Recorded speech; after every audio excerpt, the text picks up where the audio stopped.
الحمد لله رب العالمين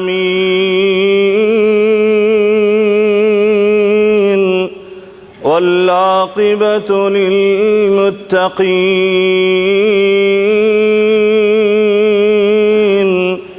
والصلاة والسلام على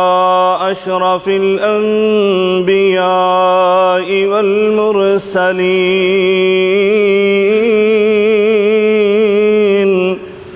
وعلى آله وصحبه أجمعين. سبحانك لا علم لنا إلا ما علمتنا إنك أنت العليم الحكيم.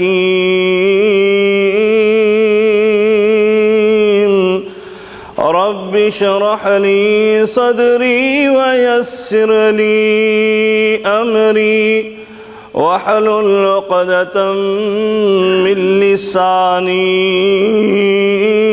يفقه قولي. أما بعد فإن خير الحديث كتاب الله وخير الهدي هدي محمد صلى الله عليه وعلى آله وسلم وشر الأمور محدثاتها وكل محدثة بدعة وكل بدعة ضلالة وكل ضلالة في النار.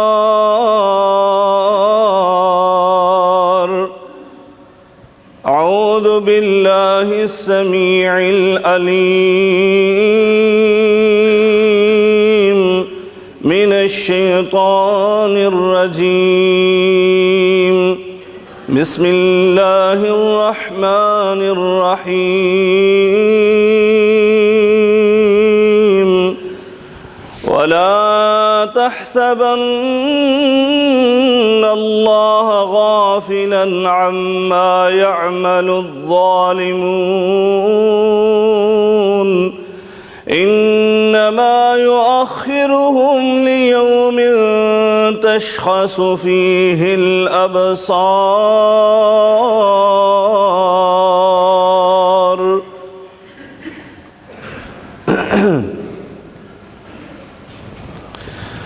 بزرگان من، برادران ملت، قابل صد احترام میری ماؤں اور بہنوں، ہر قسم کی حمد و ثنا، بزرگی، برتری، بڑائی، کبریائی اللہ رب العالمین کی ذات بابرکات کے لیے انگنت لا تعداد بے شمار درود و سلام سید الاولین والآخرین، امام المتقین، شفیع المذنبین، میرے اور آپ کے ہادی و رہنما جناب محمد مصطفیٰ صلی اللہ علیہ وعلا آلہ وسلم کی ذات اطہر پر ہوں۔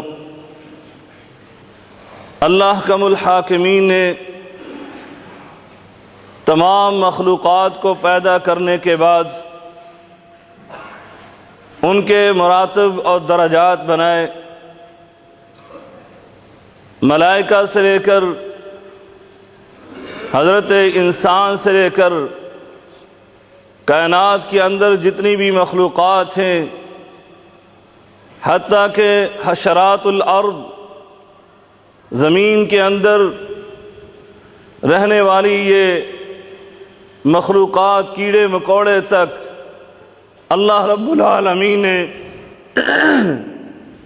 ان سب کے درمیان درجات اور مراتب بنائے ہیں۔ مثلا حضرت انسان کو ہی لے لیں، انسانوں میں سے اللہ تعالیٰ نے کسی کو صاحب علم بنایا تو کسی کو صاحب مال بنایا، کسی کو اللہ رب العالمین نے وزارت عطا فرمائی اور کسی کو بادشاہی کا قلمدان تھما دیا، کسی کو قاضی چیف جسٹس بنایا، تو اللہ تعالیٰ نے کسی کو ذمہ دار اور سرمایہ کار بنایا۔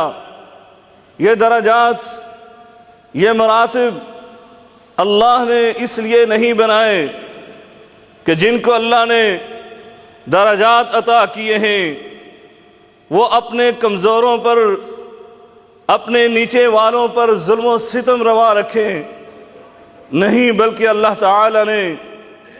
یہ فوقیت، یہ عزت و عظمت عطا فرمائی تاکہ وہ اپنے کمزوروں پر، اپنے چھوٹوں پر رحم اور شفقت کریں اور ان کے ساتھ حسن سلوک کریں، ان کی ضروریات کو پورا کرنے کی سعی اور کوشش کریں۔ اس لیے اللہ رب العالمین نے اپنے بندوں کو مخاطب کر کے کہا، یا عبادی انی حرمت الظلم علی نفسی، اے میرے بندو،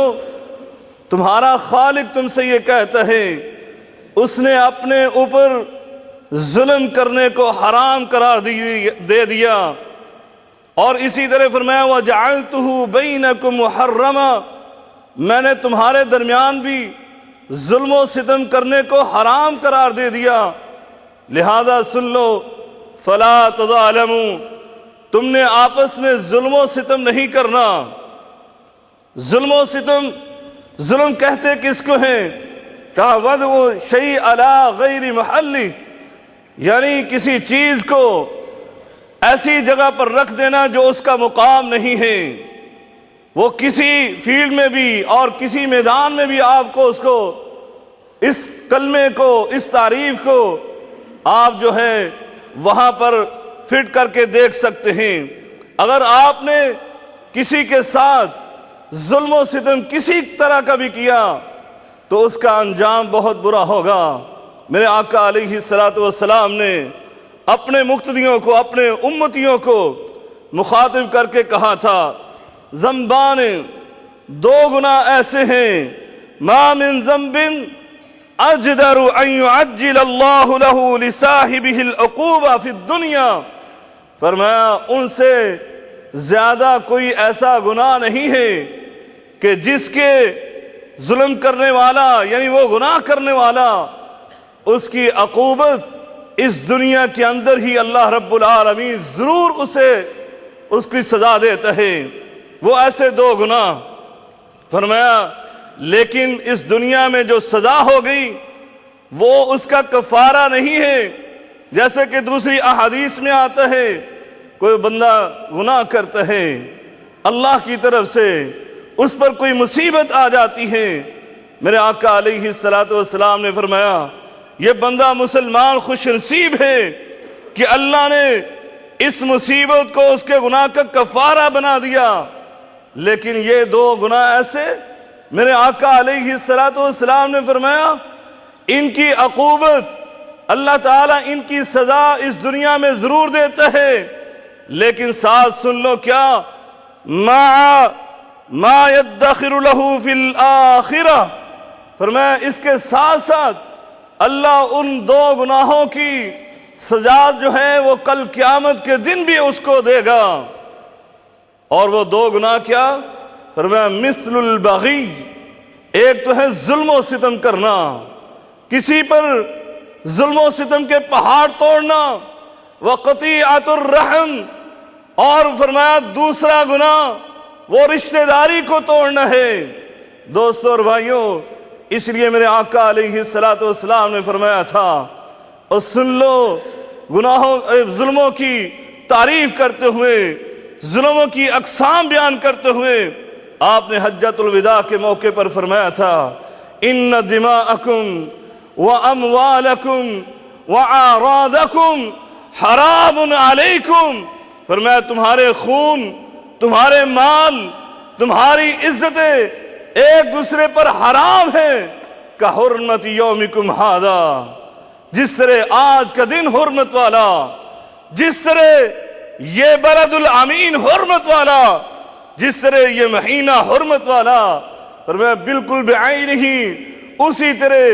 یہ 3 چیزیں تم پر حرام ہیں۔ اس سے یہ معنی اور مفہوم واضح ہوتا ہے کہ ظلم 3 قسم کا، ایک آدمی مالی ظلم کرتا ہے، ایک آدمی جسمانی ظلم کرتا ہے، اور تیسرا آدمی وہ عزت کا ظلم کرتا ہے، یعنی کسی کی توہین کرتا ہے۔ دوستو اور بھائیوں، ان میں سے کسی طرح کا ظلم بھی وہ کسی طرح بھی روا نہیں ہے، یہ سن لیجئے، اور آپ نے اس کا مشاہدہ بھی کیا ہوا۔ میرے آقا نے جو یہ کہا کہ اس کائنات کے اندر ہی اس ظالم کو سزا ضرور ملتی ہے،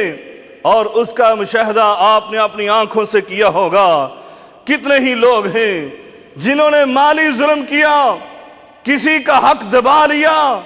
تو آپ نے اپنی آنکھوں سے دیکھا ہوگا کہ وہ سرمایہ کار تھے لیکن فقیر و محتاج بن گئے۔ کتنے ایسے طاقتور ظالم تھے جو کمزور اور لاغر ہو گئے، کتنے ایسے زمیندار تھے جو زمینوں سے محروم کر کے حاری اور مزدور بنا دیے گئے، کتنے ایسے سرمایہ کار تھے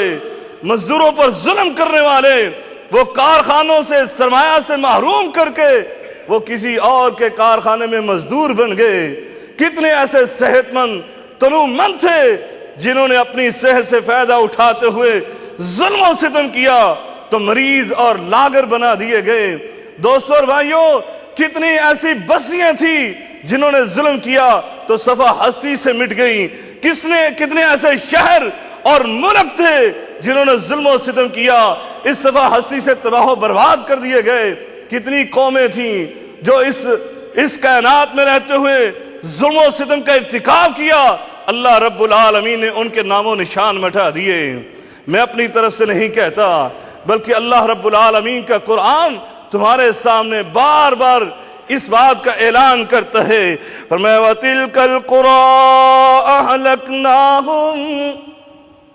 وَتِلْكَ الْقُرَىٰ أَهْلَكْنَاهُمْ وَجَعَلْنَا لِمَهْلِكِهِمْ مَوْعِدًا، اور دوسرے مقام پر فرمایا وَكَذَلِكَ أَخْذُ رَبِّكَ إِذَا أَخَذَ الْقُرَىٰ وَهِيَ ظَالِمَةٌ إِنَّ أَخْذَهُ أَلِيمٌ شَدِيدٌ۔ اور تیسرے مقام پر سورہ حج میں اللہ رب العالمین ارشاد فرماتے ہیں فَكَأَيٍّ مِّن قَرْيَةٍ أَهْلَكْنَاهَا وَهِيَ ظَالِمَةٌ فَكَأَيٍّ مِّن قَرْيَةٍ أَهْلَكْنَاهَا وَهِيَ ظَالِمَةٌ فَهِيَ خَاوِيَةٌ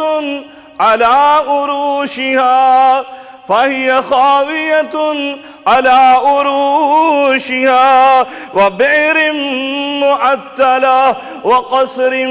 مشيد۔ اللہ رب العالمین کا قرآن تمہارے سامنے یہ تاریخ کے اوراق رکھتا ہے، ذرا ان کو پڑھ کر تو دیکھیے، پڑھ کر تو دیکھیے۔ اللہ فرماتے ہیں کتنی ایسی بستیاں تھیں جن کے رہنے والوں نے ظلم و ستم کا ارتکاب کیا، اللہ رب العالمین نے ان کی پکڑ کر لی اور تمہارے لیے ان کو عبرت کا نشان بنا دیا۔ ان اخذہ علیم شدید، اللہ رب العالمین جب پکڑنا پر آتا ہے تو پھر اس کے ہاتھ سے کوئی نہیں چھڑا سکتا۔ میرے آقا علیہ السلام نے فرمایا تھا کہ اللہ رب العالمین ظالموں کو مہلت دیتے ہیں، ان کی رسی ڈھیلی چھوڑتے ہیں، لیکن جیسے ہی میرا اللہ، میرا وہ رب، میرا وہ مالک پکڑنے کا ارادہ کر لیتا ہے تو پھر اس کے ہاتھ سے کوئی نہیں کسی کو بچا سکتا۔ کوئی سپر پاور ایسی نہیں ہے جو اللہ کے سامنے کھڑے ہو کر کسی ظالم کا ساتھ دے کر اس کو بچا لے، ایسا ہو ہی نہیں سکتا۔ میرے اللہ کے یہ احکامات کی حکمتیں ہیں کہ میرا مولا ان کے عذاب کو، ان کی پکڑ کو کس وقت تک لے کے جاتا ہے، لیکن ایک وقت آتا ہے کہ ضرور میرا مولا کریم ان کی پکڑ کر دنیا کے سامنے ان کو ہلاک اور تباہ و برباد کر کے عبرت کا نشان بنا دیتا ہے۔ اس لیے میرے آقا علیہ السلام نے فرمایا تھا، آپ نے اپنے صحابی کو یمن کا گورنر بنا کر بھیجا، کہا اختیارات آ جائیں گے، تم صاحب سلطہ بن جاؤ گے، لیکن یاد رکھنا اتق دعوت المظلوم، اتق دعوت المظلوم، مظلوم کی بد دعا سے بچنا، مظلوم کی بد دعا سے بچنا، فَإِنَّهُ لَيْسَ بَيْنَهَا وَبَيْنَ اللَّهِ حجاب، اس مظلوم کی بد دعا کے اور اللہ کے درمیان میں کوئی پردہ حائل نہیں ہے، کوئی رکاوٹ نہیں ہے۔ جیسے میرے آقا علیہ السلام نے ایک دوسری حدیث میں بیان کیا تھا، کہا مظلوم کی بد دعا ایسی ہے جیسے کہ آگ کا شعلہ، کہ جیسے ہی آگ بھڑکتی ہے بالکل بعینہ ہی مظلوم کے منہ سے یہ بد دعا نکلتی ہے، تو کہا وہ فوراً اللہ رب العالمین کے عرش پر پہنچ جاتی ہے۔ اور سنو، آج یہ مسلمانوں کے ذہنوں میں بھی غلط فہمی آ جاتی ہے کہ وہ طاقت آئی، سمجھا یہ تو غیر مسلم ہے، اس کے ساتھ تو جو بھی مرضی کر لے کوئی حرج نہیں، غیر مسلم تو بہت دور کی بات، اپنے مسلمان بھائیوں کے ساتھ کیا کرتے ہیں؟ دوستو اور بھائیوں سنو، میرے آقا علیہ السلام نے فرمایا اتقوا دعوت المظلوم ولو کان کافرا، مظلوم کی بد دعا سے بچو چاہے وہ کافر ہی کیوں نہیں ہے۔ اور ایک حدیث میں فرمایا وَإِن كَانَ فَاجِرًا، چاہے وہ فاجر فاسق ہی کیوں نہیں ہے، فَفُجُورُهُ عَلَيْهِ وَفُجُورُهُ عَلَى نَفْسِهِ، فرمایا اس فجور، اس کے گناہ، اس کے یہ معصیت، اللہ کی نافرمانی، وہ اس کے نفس پر ہے، تم اس کی وجہ سے تمہیں سرٹیفکیٹ یا لائسنس نہیں مل گیا کہ تم اس کے گناہوں کی وجہ سے اس پر ظلم و ستم کرنے لگو، نہیں نہیں، میرے آقا علیہ السلام نے فرمایا تھا مظلوم کی بد دعا ایسی ہے دعوت المظلومی یرفعها اللہ فوق الغمامی، فرمایا میرا مولا کریم مظلوم کے زبان سے نکلنے والے کلمات، یہ بد دعائیہ کلمات، اللہ فوراً ان کو اپنے بادلوں پر اٹھاتا ہے، اور وَيَفْتَحُ لَهَا أَبْوَابُ السَّمَاءِ، اور اللہ آسمان کے دروازے کھول دیتا ہے، اور پھر میرا رب کیا کہتا ہے وَيَقُولُ رَبُّ عَزَّ وَجَلْ، تمہارا رب عز و جل وہ کیا فرماتا ہے،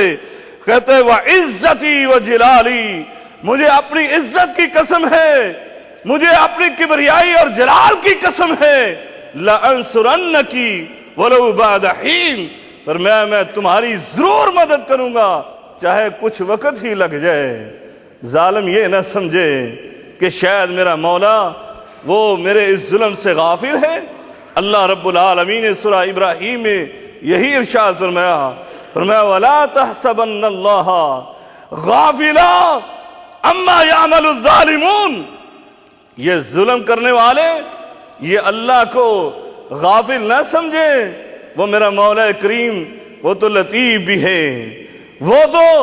ایسا باریک بین ہے، وَاللَّهُ عَلِيمٌ بِذَاتِ الصُّدُورِ، وہ اللہ تو تمہارے دلوں کے بھید بھی جانتا ہے، چاہے جائے کہ تمہارے اس ظلم و ستم کی جو داستانیں تم رقم کر رہے ہو پورا معاشرہ جانے۔ دوستو اور بھائیو، یہ ظلم کرنا یہ کسی صورت میں بھی کسی کے لیے بھی روا نہیں ہے، اور ان ظلموں میں سب سے بڑھ کر ظلم جو ہے یہ انسان آپس میں جو ظلم کرتے ہیں یہ اپنی جگہ پر ہیں، لیکن ان سب میں تمام ظلموں سے بڑا ظلم وہ ہے اپنے خالق کے ساتھ کسی کو شریک کرنا۔ میرا اللہ رب العالمین قرآن مجید میں ارشاد فرماتا ہے الذین آمنوا وَلَمْ يَلْبِسُوا إِيمَانَهُمْ بِظُلْمٍ أُولَئِكَ لَهُمُ الْأَمْنُ وَهُمْ مُهْتَدُونَ۔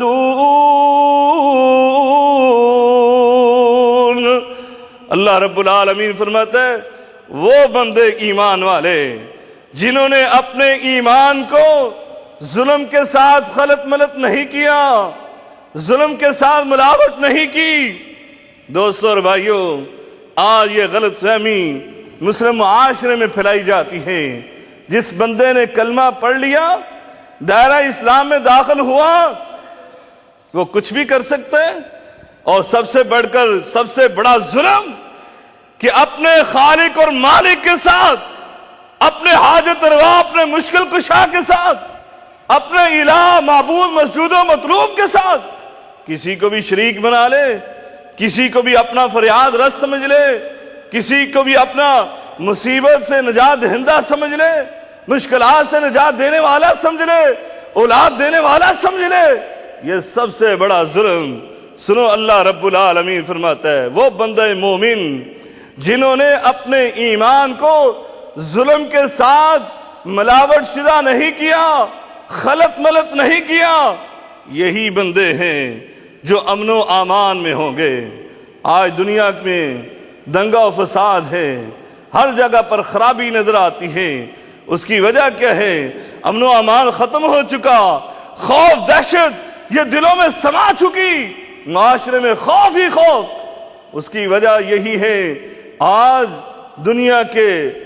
اکثر مقامات پر اللہ کے ساتھ یہ جو شرک ہو رہا ہے، سب سے بڑا ظلم۔ جیسے کہ میرے آقا علیہ السلام نے اس کی وضاحت کی تھی، صحابہ نے یہ آیت بڑی گراں گزری، ہم ایمان والے اور کسی نہ کسی سے کوئی نہ کوئی ظلم ہو جاتا ہے تو یہ کیا ہوا؟ میرے آقا کے پاس دوڑے ہوئے آئے، آ کر کہا اللہ کے رسول انسان ہیں، انسانی تقاضے سے کبھی غلطی ہو گئی تو یہ کیا ہوگا؟ میرے آقا علیہ السلام نے فرمایا اس سے مراد تم نے وہ لقمان ان کے اپنے بیٹے کو نصیحتیں نہیں سنی؟ انہوں نے کہا تھا ان الشرک لظلم عظیم، سب سے بڑا ظلم عظیم جو ہے وہ شرک ہے، اللہ کے ساتھ کسی اور کو شریک کرنا ہے۔ تو آج دنیا کا امن و امان اسی لیے تباہ و برباد ہے کہ آج دنیا میں شرک کا دورہ ہے۔ میرا اللہ فرماتا ہے اگر یہ شرک ختم ہو جائے، سب سے بڑا ظلم ختم ہو جائے، امن و امان والے یہ لوگ بن جائیں گے، وَهُمْ مُهْتَدُونَ، اور یہی ہدایت یافتہ جنت میں جانے والے یہی لوگ ہوں گے۔ اس لیے بھائیوں، آؤ اپنے آپ کو اس سب سے بڑے ظلم سے اپنے آپ کو محفوظ کرو، اور اپنے معاشرے کو اس سب سے بڑے ظلم سے پاک کرنے کی کوشش کیجئے، اپنے عزیز و اقارب کو اس ظلم سے آگاہ کیجئے، اور اپنے دوست و احباب کو اس ظلم سے محفوظ کرنے کی کوشش کیجئے۔ اللہ رب العالمین سے دعا ہے اللہ تعالی ہمیں ہر قسم کے ظلم سے محفوظ فرمائے۔ وآخر دعوانا الحمدللہ رب العالمین۔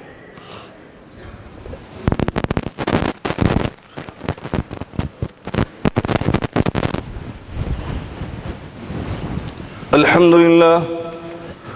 لله نحمده ونستعينه ونستغفره ونعوذ بالله من شرور أنفسنا ومن سيئات أعمالنا، من يهده الله فلا مضل له ومن يضلله فلا هادي له، وأشهد أن لا إله إلا الله وحده لا شريك له، وأشهد أن محمدًا عبده ورسوله۔ دوستو اور بھائیوں، ابھی انتہائی اختصار کے ساتھ آپ نے ظلم کے حوالے سے سنا، اور سب سے بڑا ظلم اس سے بھی آگاہی حاصل کی ہے۔ سب سے پہلے تو ہم اللہ تعالیٰ سے دعا کرتے ہیں اللہ تعالیٰ ہمیں ہر قسم کے ظلم سے محفوظ فرمائے۔ دوسرا، میرے آقا علیہ السلام نے ظلم سے آگاہی دیتے ہوئے کہا تھا کہ اس ظلم سے بچو، کیونکہ الظلم ظلمات یوم القیامہ، یہ ظلم جو ہے کل قیامت کے دن میں اندھیروں کا سبب ہے، یعنی یہ تمہارے عذاب اور سزا کا سبب سب سے بڑا یہی بن جائے گا۔ جیسا کہ ایک حدیث میں میرے آقا علیہ السلام نے ارشاد فرمایا تھا، آپ نے صحابہ سے پوچھا کہ تم مفلس کو جانتے ہو؟ اتدرون من المفلس، کہ مفلس غریب ندار کون ہے؟ صحابہ نے کہا تھا کیوں نہیں اللہ کے رسول، ظاہری بات ہے وہ بھی انسان تھے، اسی کائنات میں رہنے والے، کہا اللہ کے رسول جانتے ہیں کہ ہم میں سے غریب کون ہے؟ کہا کون ہے؟ کہا جس کے پاس درم و دینار نہیں ہے، روپیہ پیسہ نہیں ہے، وہی غریب ہوتا ہے۔ میرے آقا علیہ السلام نے فرمایا نہیں نہیں، میری امت میں غریب یہ نہیں ہے جن کے پاس روپیہ پیسہ نہیں، بلکہ میری امت کے غریب وہ ہیں جو کل قیامت کے دن اللہ کے پاس آئیں گے ما صلاۃ و صیام و قیام و زکوٰۃ و حج۔ میرے آقا علیہ السلام نے فرمایا نیکیوں کے انبار لے کر آئے، نمازیں بھی پڑھتے تھے، روزے بھی رکھتے تھے، زکوٰۃ بھی دیتے تھے، صدقہ و خیرات بھی کرتے تھے، قیام رکوع سجود سب کچھ کرتے تھے، لیکن جیسے ہی اللہ کے دربار میں پہنچے ادھر سے آ گیا ایک آدمی، اے اللہ اس نے میری غیبت کی تھی، ادھر سے ایک آدمی آ گیا، اللہ اس نے مجھے گالی دی تھی، ادھر سے ایک اور آدمی آ گیا، اللہ اس نے مجھے تماچا مارا تھا، اے اللہ اس نے مجھ پر مالی ظلم کیا، میرا حق دبا لیا تھا، اے اللہ اس نے مجھ پر جسمانی ظلم و ستم کیا، اے اللہ اس نے میری توہین کی تھی، میری عزت کو داغدار کرنے کی کوشش کی تھی۔ یہ سارے حقوق والے آ گئے۔ میرے آقا علیہ السلام فرماتے ہیں اب وہاں پر درم و دینار تو کام نہیں آئیں گے، بلکہ کیا ہوگا؟ اللہ رب العالمین نے اس کا حساب و کتاب شروع کر دیا، جیسا جیسا ظلم کیا تھا ویسے ویسے نیکیاں اٹھا کر اس کے نامہ اعمال سے ان کو عطا کرنے لگے، حتیٰ کہ اس کی نیکیوں کے جو انبار تھے وہ سارے کے سارے ختم ہو گئے، نمازیں ختم، زکوٰۃ ختم، صدقات و خیرات ختم، حج اور روزے ختم، سب کچھ ختم۔ فرشتے کہتے ہیں اللہ اب تو اس کے پاس کچھ بھی نہیں رہا، اور حقوق والی لائن ابھی تک حقداروں کی لائن لگی ہوئی۔ کہا اب ایسے کرو، اس کے پاس نیکیاں نہیں ہیں تو ان کے جو گناہ ہیں ان کو اٹھا کر اس کے پرڑے میں ڈالتے جاؤ۔ میرے آقا علیہ السلام نے فرمایا ثم طرح فی النار، ان کے گناہوں کو لے کر یہ بندہ کہ جس نے نیکیوں کے انبار لگائے تھے اب ایک بھی نیکی نہیں، بلکہ دوسروں کے بھی گناہوں کو اٹھا کر یہ جہنم کا ایندھن بن گیا۔ اللہم لا تجعلنا منہم، اللہ ہمیں ایسے بد نصیبوں سے نہ بنائے۔ اس لیے بھائیو، میرے آقا علیہ السلام نے فرمایا قیامت آنے سے پہلے اگر تم نے کسی بھائی پر ایک ذرہ بھر بھی زیادتی کی ہے، ایک ذرہ بھر بھی، اس سے معافی مانگ لو، اس سے وہ ظلم معاف کروا لو، کہیں ایسا نہ ہو کہ تمہارا حشر ایسے انسان کی طرح ہو جائے۔ اللہ تعالی ہم سب کو محفوظ فرمائے اور ہمیں اپنے بھائیوں سے معافی مانگنے کی توفیق عطا فرمائے، اور یہ ظلم و ستم سے ہمیں باز رہنے کی توفیق عطا فرمائے۔ دوستو بھائیو، چند ایک اعلانات ہیں۔ ایک اعلان انتہائی افسوس کے ساتھ یہ کہا جاتا ہے کہ ہمارے ایک دوست بھائی ہیں، ان کے قریبی رشتہ دار سیالکوٹ میں کل حادثے میں 2 نوجوان لڑکے فوت ہو گئے۔ ان کے لیے دعائیں مغفرت کیجیے، اللہ تعالیٰ ان کی مغفرت فرمائے اور ان کے والدین کو صبر جمیل عطا فرمائے۔ اسی طرح ہمارے احمد بھائی، ان کی والدہ گزشتہ دنوں میں وفات پا گئی تھیں، ان کے لیے دعا کیجیے، اللہ تعالیٰ ان کی مغفرت فرمائے۔ اسی طرح ہمارے شبیر بھائی ہیں، ان کی اہلیہ سخت بیمار ہیں، ان کے لیے خصوصی طور پر دعا کیجیے، اللہ تعالیٰ ہماری اس بہن کو صحت کاملہ عاجلہ عطا فرمائے۔ اور دیگر ہمارے ایک ابھی بھائی نے بتایا تھا کہ ان کے بھائی جو ہیں وہ بیمار ہیں، برین ہیمریج ہو گیا، ان کے لیے دعا کیجیے خصوصی طور پر، اللہ تبارک و تعالیٰ ان کا سایہ شفقت جو ہے ان کے بھائی پر اور ان کی اولاد پر قائم اور دائم رکھے۔ ان اللہ وملائکتہ یصلون علی النبی یا ایھا الذین آمنوا صلوا علیہ وسلموا تسلیما اللہم صل علی محمد وعلی آل محمد کما صلیت علی ابراہیم وعلی آل ابراہیم انک حمید مجید اللہم بارک علی محمد وعلی آل محمد كما باركت على إبراهيم وعلى آل إبراهيم إنك حميد مجيد ربنا ظلمنا أنفسنا وإن لم تغفر لنا وترحمنا لنكونن من الخاسرين اللهم إنك عفو تحب العفو فاعف عنا اللهم اكفنا بحلالك عن حرامك وأغننا بفضلك عمن سواك اللهم اشف مرضانا ومرضى المسلمين اذهب البأس رب الناس واشف أنت شافي لا شفاء إلا شفاؤك شفاء الله غادر السقما ربنا اغفر لنا ولإخواننا الذين سبقونا بالإيمان ولا تجعل في قلوبنا غلا للذين آمنوا ربنا إنك رؤوف رحيم. اللهم أعز الإسلام والمسلمين وأذل الشرك والمشركين ودمر على أعداء الدين. ربنا آتنا في الدنيا حسنة وفي الآخرة حسنة وقنا عذاب النار. ربنا تقبل منا إنك أنت السميع العليم وتب علينا إنك أنت التواب الرحيم. وصلى الله تعالى على خير خلق محمد وعلى آله وصحبه أجمعين برحمتك يا أرحم الراحمين.